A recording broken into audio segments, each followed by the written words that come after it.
Será que a empresa pode limitar o direito do colaborador de utilizar o sanitário? Ou pior, colocar uma limitação na quantidade de vezes que ele vai no sanitário, sob pena de descontar de seu salário? Pior, será que ela pode fazer práticas de humilhação, de vexame, de exposição ao ridículo, ou até mesmo fazer uma exigência reiterada de forma exagerada? Essas práticas podem até parecer surpreendentes, mas são muito comuns em empresas que não têm uma boa cultura organizacional e que não se atentam aos direitos de dignidade dos colaboradores. E quando este direito de observar e cuidar do colaborador da melhor forma possível ocorre, o que pode gerar para a empresa? A empresa pode estar doente. Você sabia que as empresas podem adoecer? Claro que eu sabia, Álvaro. Afinal, as empresas podem ficar doentes financeiramente. Não só financeiramente. Se você pensar que os colaboradores são seus potenciais geradores de ativos, já que são eles as engrenagens de todo aparato operacional da sua empresa, que consegue ajudar você a alcançar o seu lucro, você acredita então que os seus colaboradores, se eles estiverem se sentindo prejudicados, se eles estiverem se sentindo desanimados, desmotivados, desestimulados, olha quanto des aí, não é nada nota 10, é des. Você acredita que eles realmente vão ter uma produtividade saudável dentro do seu negócio? Pois eu já lhe digo que não, isso a empresa está com a pior doença possível, que é a do assédio moral no meio ambiente de trabalho. Mas Álvaro, doutor Álvaro, o que essa doença pode causar na minha empresa? Primeiro de tudo, se você identificar que na sua empresa existe um foco de assédio de trabalho, assédio moral, você tem que dar atenção para o seguinte, ponto. Como estão as relações entre os colaboradores? E entre os colaboradores e as lideranças da sua empresa? E entre você, que é sócio ou dono de um negócio, com as suas equipes, tanto com seus supervisores, gerentes ou até mesmo com as suas equipes operacionais. Se você começa a perceber que existe uma falha de comunicação, ou existe comunicação alguma, você pode abrir os olhos e prestar muita atenção, que pode ter potenciais problemas trabalhistas que possam surgir e virar ações que vão prejudicar em muito a saúde financeira da empresa. Mas Álvaro, como que eu vou fazer essa identificação? A doença do assédio moral, ela deixa alguns sintomas muito evidentes. Por exemplo, um colaborador que perde a produtividade, que começa a se ausentar do trabalho injustificadamente. Você começa também a perceber um clima entre as equipes. Quando tem uma pessoa ou outra sendo vítima de assédio, um clima meio frio, um clima aparentemente apático, é porque algo de ruim está acontecendo e ninguém quer comentar sobre aquele assunto, com medo de que a empresa, ao perceber aquele problema, possa mandar embora não só a pessoa que está sendo vítima, mas também aquela pessoa que denunciou a outra. E num cenário deste, costuma ocorrer por quê? Porque é uma liderança que está praticando essa atitude assediadora e que é um perigo imensurável para a empresa. Por quê? Um empregado que é vítima de assédio moral, ele pode entrar na Justiça do Trabalho pedindo rescisão indireta.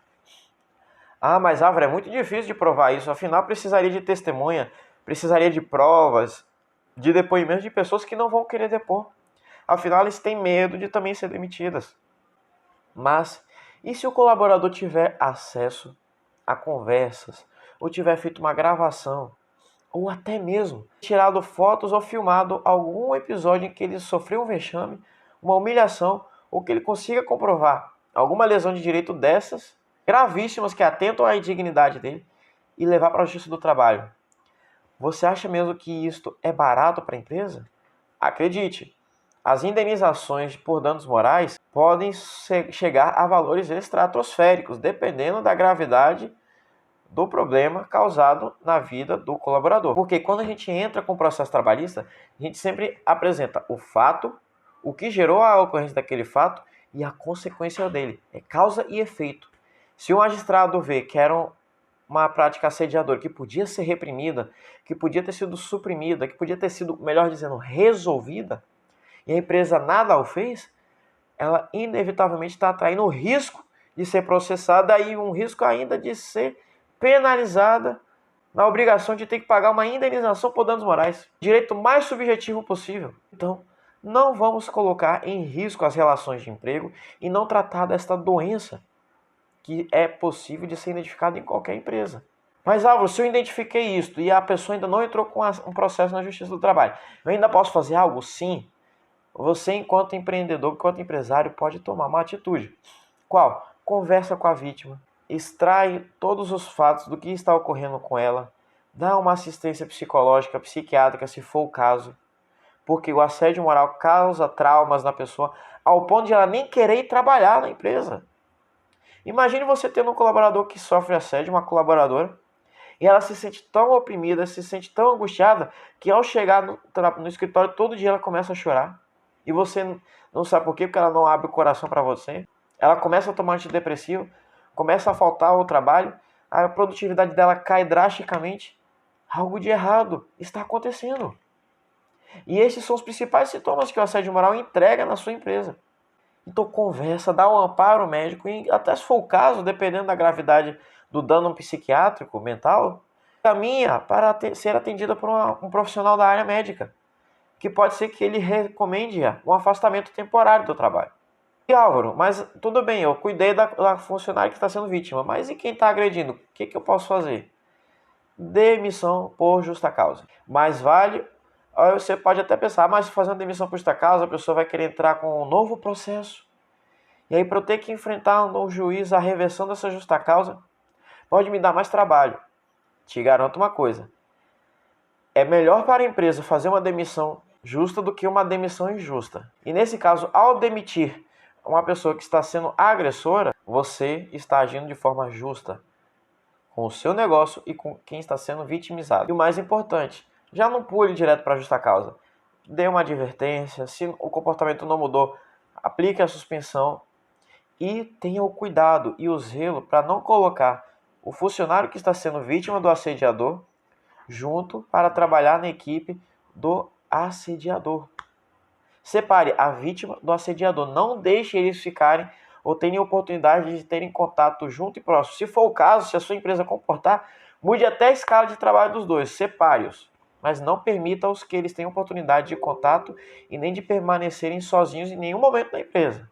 Para ele não se sentir ou ela se sentir ameaçada por aquele colaborador que está agindo de forma ilegal. Álvaro, mas você está me falando para seguir um passo a passo e suportar esse risco por mais tempo? Sim, porque você precisa ter zelo também na hora de aplicar uma justa causa. Eu estou falando deste procedimento porque se você fizer a dispensa sem justa causa de quem é o agressor da vítima de assédio moral, você vai pagar mais caro. Se você fizer uma justa causa, você está aplicando uma decisão justa e adequada, mas pode gerar um passivo trabalhista. Mas se você tiver esse passivo trabalhista de uma reversão de justa causa, você vai ter a própria vítima para usar como depoente no processo. E se a vítima depor, há de convir que você vai ter mais êxito na sua defesa do que o ex-funcionário terá no pedido dele de reversão de justa causa. Então, este foi o nosso conteúdo de hoje. Eu vou ficando por aqui. E lembre-se, o assédio moral, ele existe e ele precisa ser combatido o quanto antes. Não deixe que isso gere ação na Justiça do Trabalho. Afinal, toda ação trabalhista só se chama reclamação porque foi um problema que não foi cuidado dentro da empresa. Anote isso daí.